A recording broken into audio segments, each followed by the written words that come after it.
என்னது தாலி இவ்வளவு சிறுசா இருக்கேன்னு பாக்குறியா?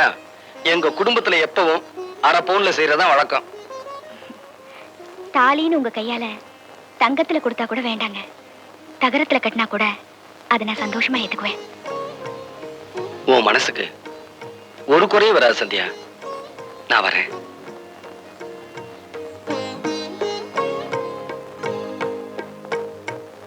மருது மருது, உன்னையும் மச்சானும் எங்கெல்லாம் தேடுறது? ஏன்னு ஏன் இப்படி பதறீங்க? பாண்டி மேல விஷம் குடிச்சிருச்சுப்பா.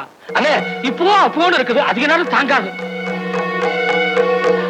பாப்பா தம்பி, பாப்பா இப்படி செஞ்சுட்டியாமா? மாமா என்ன மன்னிச்சிருங்க மாமா. நீ என்னமா குத்தம் செஞ்ச? என்ன கட்டிக்கணும்னு ஆசைப்பட்ட, உன் ஆசையை நிறைவேற்றி வைக்காம போயிட்டேனே. நீதாமா என்ன மன்னிக்கணும். அழாதீங்க மாமா, சிரிச்ச முகத்தோட என்ன அனுப்பி வைக்கணும். அப்படியெல்லாம் சொல்லாதம்மா. மாமா சொல்லுமா. சாக போற நேரத்திலயாவது உங்ககிட்ட ஒண்ணு கேட்டுக்கிறேன், நிறைவேற்றி வைப்பீங்களா? நிச்சயமா நிறைவேற்றி வைக்கிறேன். என்னமா செய்யணும் சொல்லு. சத்தியமா? சத்தியமா. மாமா, உங்க கையால என் கழுத்துல ஒரு தாலி கட்டி என்ன கட்டு கழுத்தையே அனுப்பி வைக்கணும். பாப்பா தப்பு இல்லப்பா. ஆமாப்பா, அவ இங்க வந்ததுல இருந்து இந்த வீடே கோயில், உங்க அக்காவே குலதெய்வம்னு வாழ்ந்துட்டு இருக்கா. அவ ஆசையை நிறைவேற்றுப்பா, இல்லைன்னா அவ நெஞ்சு வேகாதுப்பா. ஆமா தம்பி, கண்ணி கடியாத பொண்ணு மனசுல குறை வச்சுட்டா குடும்பத்துக்கு ஆகாதும்பாங்க. ஒரு மஞ்சத்தோட கைத்துல கட்டி கொண்டாங்க. தேவையில்லை.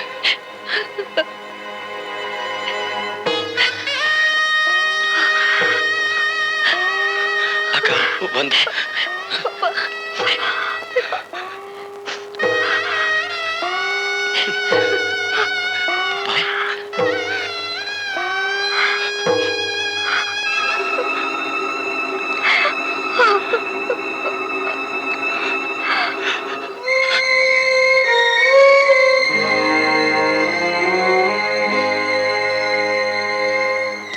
மாமா,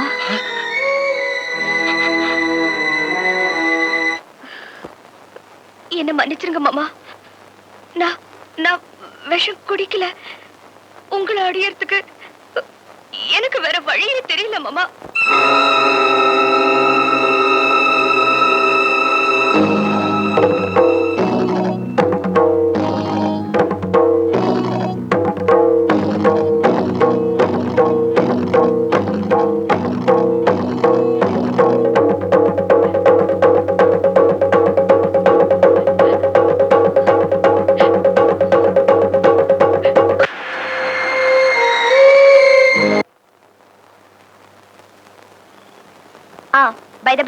என் கல்யாணத்துக்கு நீங்க ஒரு வாரத்துக்கு முன்னாடியே வந்துடணும்.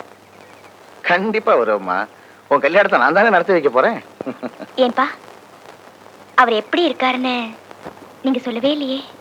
ஏம்மா, கொஞ்சம் வெளிப்படையாவே சொல்லட்டுமா? சொல்லுங்கப்பா. பையன் கருப்பா இருந்தாலும் களையாவே இருக்காம்மா. வரேன்ப்பா. டிரைவர் பார்த்து கூட்டிட்டு போப்பா. பாய் பாய்.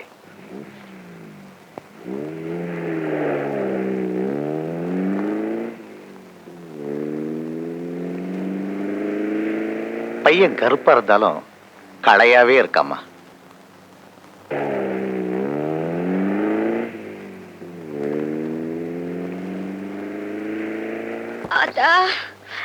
மாமா மிதிச்ச மிதியில உடம்பெல்லாம் கட்டு கட்டா வீங்கி போச்சே.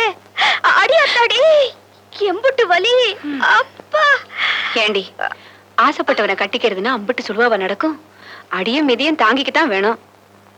ஆமா, பஞ்சாயத்துக்கு ஏற்பாடு பண்ண சொன்னேன், அது என்னாச்சு? பண்ணிட்டேன் மாப்ள, பண்ணிட்டேன். பட்டணத்துக்கு போயிருக்க பிரசிடன்ட் காலையில போட் மேல வந்து இறங்கின உடனே பஞ்சாயத்து. மச்சா, இந்த பஞ்சாயத்துல நம்ம கோட்டை விட்டுற கூடாது. எப்பாடு பட்டாச்சும் அவ ஏமாத்தி கட்டின தாலியை இறக்கணும். இறக்குற மாப்ள, இறக்குற. ஆனா உங்களுக்கு கொஞ்சம் பணம் செலவாகும். என்ன சொல்றீங்க?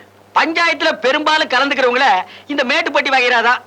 அவங்க கொஞ்சம் தண்ணி வண்டி ஒரு 500 வெட்டிங்கன்னா எல்லாத்தையும் குளிப்பாட்டி கொண்டு வந்து படுக்க வச்சிடறேன். 500 என்ன? இந்தாங்க 1000 வச்சுக்கோங்க. பஞ்சாயத்து பஞ்சர் ஆயிடுச்சு. இப்ப பஞ்சாயத்து பயம் போயிருச்சு. ஆனா சந்தியாவை நினைச்சாதான். அதான் தினம் நீங்க போய் தைரியம் சொல்லிட்டு வர்றீங்களே, அப்புறம் என்ன? நான் என்ன சொன்னாலும் அவ பித்து பிடிச்ச மாதிரியே இருக்கா. அவசரப்பட்டு ஏதாச்சும் பண்ணிக்கிறவாளுன்னு எனக்கு ரொம்ப பயமா இருக்கு. உத்தரவு போடுங்க மாப்ள, நான் வேணா போய் துணைக்கு படுத்துக்கிறேன். ச்சே, இந்த அந்தியூர் சரோஜாவால எனக்கு ரொம்ப கெட்ட பேரு. மச்சான், உங்க யாருக்கு சந்தியா பத்தி தெரியாது. அது சரி. பஞ்சாயத்து முடிவு தெரியற வரைக்கும் அவ தூங்க மாட்டா. என்ன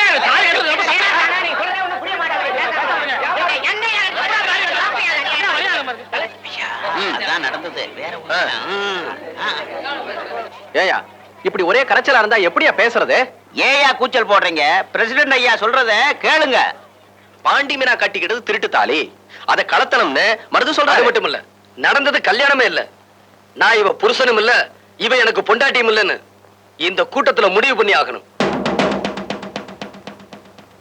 ஏமா நீ என்ன சொல்ற? ஊர் பெரியவங்க எல்லாரையும் கும்பிடுறேனுங்க. எனக்கு தெரிஞ்சதை நான் சொல்லிடுறேன்.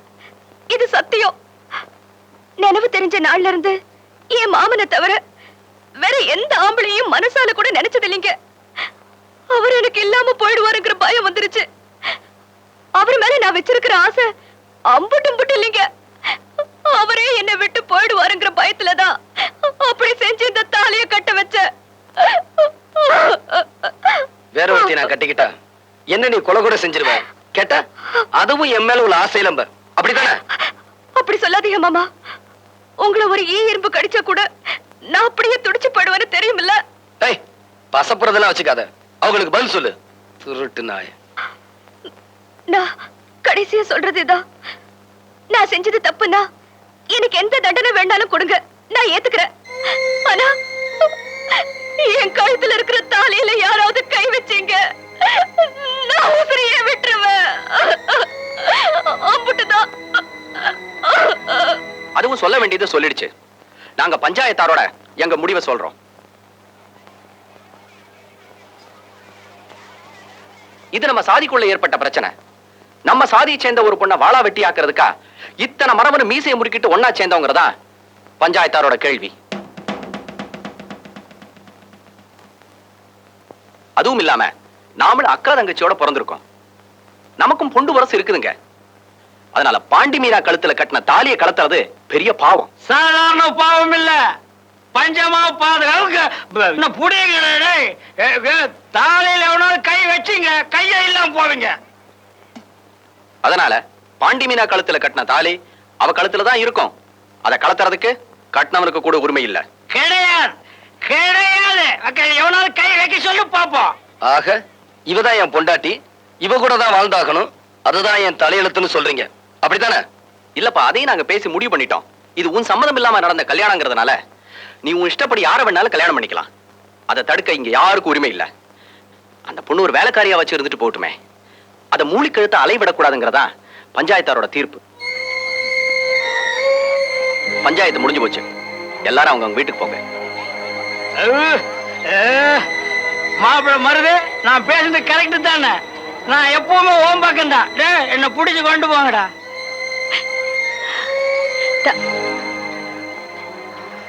வாமினா